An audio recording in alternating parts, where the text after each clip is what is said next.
బాబుని చూసినా, రవితేజన్ చూసినా, చిరంజీవి చూసినా, నాగార్జున చూసినా, ఇలాంటి హీరోని ఎక్కడ చూడలేదయ్యా. మామూలు పర్ఫార్మెన్స్ అయ్యా. మీసకట్టు, ఆ రోషము, ఆ పౌరుషము. అంటే ఒక స్టోరీ సెలెక్షన్కి వచ్చే కూడా ఇంత బాగుందా స్టోరీ అనేది నాకు అనిపించింది. డైరెక్టర్కి యాక్సెప్ట్ చెప్పాలి.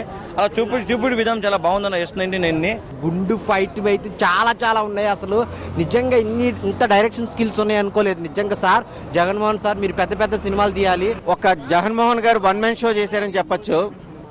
కొన్ని సీన్స్ చూస్తుంటే గూస్ బంప్స్ వస్తే విధానంగా నాకు ఒక రేంజ్ లో అనిపించింది అన్న.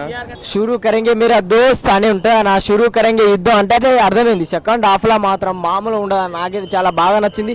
స్టోరీ కొత్తగా ఉందన్న. ఎన్నో చాలా సినిమాలు చూసినా మామూలు ట్విస్టులు కాదు. అమ్మ ఇంటర్వెల్ బ్యాంగ్ ఉంటుంది అన్న, వేరే లెవెల్ అనమాట. సో చాలా అంటే చాలా బాగా చంపేశారన్న. ఎందుకు చంపేశాడు అనేది మొత్తం వెతుకుతూ ఫైనల్ తెలుస్తుంది అనమాట ఎందుకు చంపేశారు అని చెప్పి. ఏమన్నా క్యారెక్టరైజేషన్ అన్న ఒక్కొక్కరికి ఒక్కొక్క రేంజ్ ఎలివేషన్ దాని క్యారెక్టరైజేషన్స్ అయితే ఇచ్చేసారన్న. మన జగన్మోహన్ గారు మీరైతే చింపేశారని చెప్పుకోవచ్చనా. ఈ సినిమా మాత్రం ప్రతి మనిషి చూడాలన్నా, ప్రతి వ్యక్తి చూడాలన్నా, చూడవలసిన సినిమా అన్న. గుడ్ మెసేజ్ ఉన్న సినిమా అన్న.